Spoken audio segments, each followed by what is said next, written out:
నమస్తే, welcome to our channel. నేను సిరి. మనం చూసినట్టయితే ఎగ్జిట్ పోల్స్ రిజల్ట్ అయితే వచ్చాయి. మరి వైసీపీ మంత్రులలో గెలుపెవరిది, ఓటమి ఎవరిది? సో ఈ అంశాన్ని మనకి వివరించడానికి మనతో పాటు ఉన్నారు ప్రముఖ senior journalist doctor Durga Vadlamani గారు. నమస్కారం. నమస్తే. మనం ఇప్పుడు చూస్తున్నట్టయితే నిన్న మనం చూసాం ఎగ్జిట్ పోల్స్ అయితే రిజల్ట్స్ అయితే వచ్చినాయి. కొంతమంది ఈ పార్టీ, కొంతమంది ఆ పార్టీ అంటున్నారు. అయితే ముఖ్యంగా ఏంటంటే ఇంకా వైసీపీ పార్టీలో కొంతమంది మాత్రమే గెలిచే అవకాశం ఉంది మంత్రులు అని చెప్పేసి అయితే వార్తలు వస్తున్నాయి. మరి గెలుపు ఎవరిది, అంటే గెలిచే మంత్రులు ఎవరు, ఓడిపోయే మంత్రులు ఎవరు అంటారు? ఇప్పుడు మనం అసలు నిన్న మొత్తం మన సర్వేలు మనం చూసుకుంటే అండి, జాతీయ మీడియా సంస్థలు ఇచ్చాయి, జాతీయ సంస్థలు ఇచ్చాయి, తర్వాత కొన్ని ఆరా లాంటివి ఇచ్చాయన్నమాట, 1-2. సో మనం ముందే చెప్పుకున్నాం, జాతీయ సంస్థలు ఏవైతే ఇస్తాయో ఆ సర్వేలు మనం ఖచ్చితంగా నమ్మదగ్గవుగా ఉంటాయి.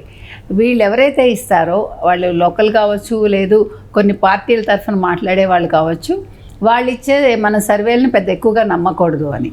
సరే, ఆ రకంగా ఆరా సంస్థ తీసుకుంటే మనకు ఆరా సంస్థ ఏం చెప్పింది, 94 నుంచి 104 వరకు వైసీపీకి వస్తాయి, 71 నుంచి 81 వరకు తెలుగుదేశానికి అంటే కూటమికి వస్తాయి అని చెప్పారు. అయితే చూసారా మీరు ఎంత తక్కువ కనిపిస్తుందో? అంటే వైసీపీ వై నాట్ 175 నుంచి 151 to 155 అని ఈరోజు ఆరా మస్తాన్ వలి అనే ఆయన ఇచ్చిన ఒక సర్వేలో మనకి ఎంత కనిపిస్తున్నాయి? మహా అయితే 94 to 104. So 10 this way that way, plus or minus అనమాట. ఏదైనా కూడా ఇప్పుడు ఈ మాట మంత్రులు మనం ఎవరైతే చెప్పుకున్నామో, ఆర్కే రోజా కావచ్చు, లేకపోతే కొడాలి నాని కావచ్చు, ఇట్లా కొంతమంది ఒక 10 మంది మంత్రులు అయితే అవుట్. ఒక 3 మాత్రం వాళ్ళు కొంచెం టఫ్ ఫైట్ ఇచ్చుకోవచ్చు. అంబటి రాంబాబు, ధర్మాన ఇలాంటి వాళ్ళు ఒక 3 ఉన్నారు. ఒక 10 మంది మంత్రులు గెలుస్తారు. తావేటి వనిత ఆవిడ, తర్వాత ఏమో బొత్స ఒకళ్ళు, ఇట్లా కొంతమంది ఉన్నారు. వీళ్ళు గెలిచే అవకాశం ఉంది. విడుదల రజనీ కూడా ఓడిపోతారనే వచ్చింది మనకి టాక్. ఇవన్నీ మనం ముందు చెప్పుకున్నవి. ఇప్పుడు అయితే వల్లభనేని వంశీ గెలవచ్చు అని వచ్చింది. తర్వాత రఘురామకృష్ణరాజు గారు ఖచ్చితంగా గెలుస్తారు ఉండి నుంచి. అయితే ఈ 4 ఏవైతే జగన్మోహన్ రెడ్డి గారు చెప్పారో, ఒక 4 నియోజకవర్గాలు చెప్పారు ఆయన. వై నాట్ 175 అన్నప్పుడు ఆ జర్నలిస్ట్ అడిగిన ప్రశ్నకి మరి 4 కూడా వస్తాయా అంటే వై నాట్ అని 4 సార్లు అన్నాడు ఆయన. అవేమేంటంటే హిందూపురం, పిఠాపురం, కుప్పం అండ్ మంగళగిరి.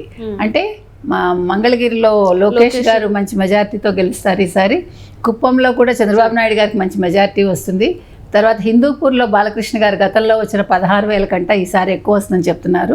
2014లో 14,000 మెజార్టీతో గెలిస్తే ఆయన 2019లో ఆయన 16,000 మెజార్టీతో గెలిచారు.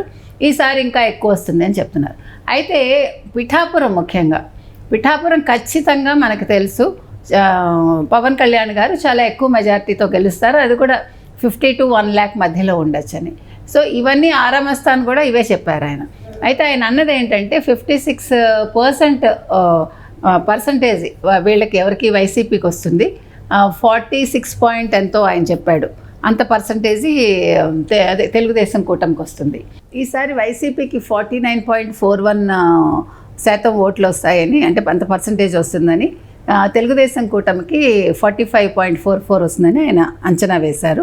ముఖ్యంగా 56% మహిళలు ఎవరైతే ఉన్నారో వాళ్ళు ఖచ్చితంగా వైసీపీకి వేశారు. దానికి రీజన్ ఏంటంటే ఆయన ఇచ్చిన ఈ సంక్షేమ పథకాలు ముఖ్యంగా ఆడవాళ్ళ పేరుతో ఇవ్వడం, మహిళల పేరుతో ఇవ్వటం అనేది ప్లస్ అయింది అనేది వీళ్ళందరి ఉద్దేశం. అయితే ఇంకొకటి ఏం చెప్పారంటే ఆయన పురుషులు మాత్రం ఒక 6% ఎక్కువ వైసీపీ కాకుండా తెలుగుదేశం కూటమికి వేశారని.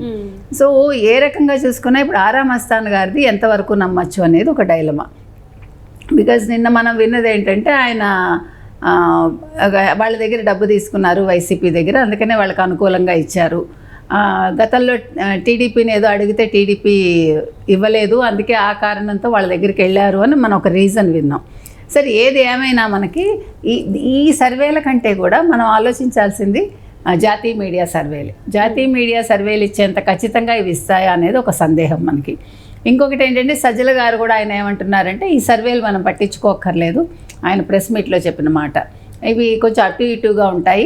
అంటే ఆయన బాధ ఏంటంటే ఇప్పుడు కూటమి వస్తుందని చెప్పారు కదా, అందుకని ఆయన జర్నలిస్టులు అడిగిన ప్రశ్నలకి ఇది అంత మనం సీరియస్గా తీసుకోక్కర్లేదు, మనం ఎలాగ మంగళవారం రిజల్ట్స్ వస్తాయి కాబట్టి ఆ రోజు ఖచ్చితంగా మనకి ఏమవుతుందని తెలుస్తుంది, ఈయన ఎవరు ఈ పోస్టల్ బ్యాలెట్ ఓట్ల మీద చంద్రబాబు నాయుడు ఎన్నికల సంఘాన్ని బాగా ఆయన తన వైపు తిప్పుకున్నారు అన్నట్టు మాట్లాడాడు ఆయన. సో వాళ్ళకు కూడా విషయం అర్థమవుతోంది, గట్టిగా మాట్లాడలేకపోతున్నారు వాళ్ళు. ఆయన ఎంతసేపు చంద్రబాబు నాయుడిని ఇంకా తిట్టడంలోనూ ఉన్నాడు ఆయన.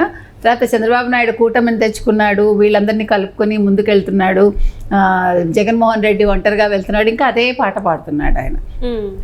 సరే, ఏది ఏమైనా మన విశ్లేషణలు చూసుకుంటే కనుకైతే తెలుగుదేశం ఖచ్చితంగా గెలవడానికి కొన్ని ఉన్నాయి మనకి అంశాలు. ఒకటి, వాళ్ళు ఇచ్చిన సూపర్ 6 కావచ్చు, లేకపోతే ఇప్పుడు వీళ్ళు కూటమిగా రావటం కావచ్చు, ప్లస్ అందరినీ కలుపుకుని వెళ్ళడం.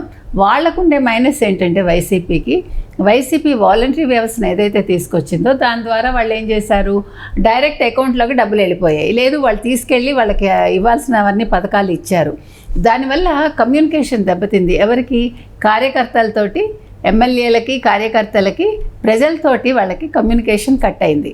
అయితే ఇంకొకటి ఏం చెప్పారంటే ఆయన, పురుషులు మాత్రం ఒక 6% ఎక్కువ వైసీపీ కాకుండా తెలుగుదేశం కూటమికి వేశారని. సో ఏ రకంగా చూసుకున్నా ఇప్పుడు ఆరామ్ అస్థాన్ గారిది ఎంతవరకు నమ్మచ్చు అనేది ఒక డైలమా. బికాజ్ నిన్న మనం విన్నది ఏంటంటే ఆయన వాళ్ళ దగ్గర డబ్బు తీసుకున్నారు వైసీపీ దగ్గర, అందుకనే వాళ్ళకి అనుకూలంగా ఇచ్చారు.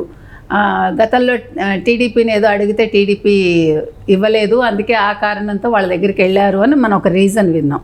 సరే, ఏది ఏమైనా మనకి ఈ సర్వేల కంటే కూడా మనం ఆలోచించాల్సింది జాతీయ మీడియా సర్వేలు. అప్పుడు ఎప్పుడైతే అది లేదో, ఇప్పుడు జగన్మోహన్ రెడ్డి కూడా ఎమ్మెల్యేలతో పెద్దగా టచ్లోకి రాలేదు ఆయన. సో మీకు కార్యకర్తలకి లేనప్పుడు, అంటే వాళ్ళు మాట్లాడే అవకాశం లేనప్పుడు వాళ్ళని కౌంటింగ్ బూత్ వరకు వాళ్ళని ఎన్నికల బూత్ వరకు వాళ్ళు తీసుకురాలేరు. ఎన్నికల రోజు వాళ్ళకేమి అక్కడ వాళ్ళని ఏమంటారు, వాళ్ళని ప్రజలు పెద్దగా పట్టించుకోరు. సో జరిగింది 5 ఏళ్లలో జరిగిన తప్పిదం అది, వైసీపీ చేసుకున్న స్వయంకృత అపరాధం అది.